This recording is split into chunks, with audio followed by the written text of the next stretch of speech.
the square root function, the zeros of the square root function. And this is an instance where we might not have one. We're going to have to do the calculation. Let's look at where the vertex is first.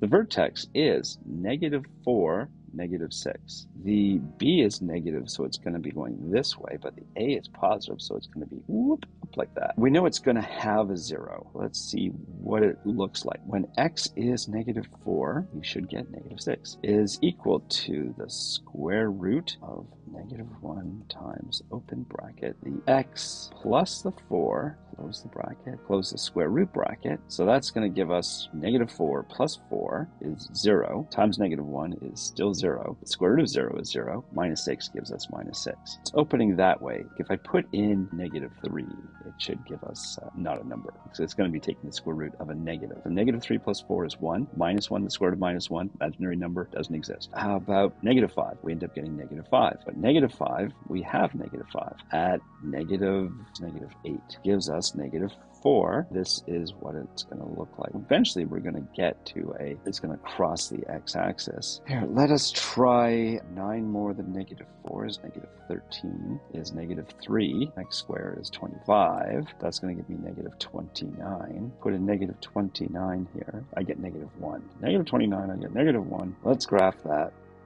Let's go 36 more. That's -40. At -40, we get 0. Coincidentally, we're actually finding the 0.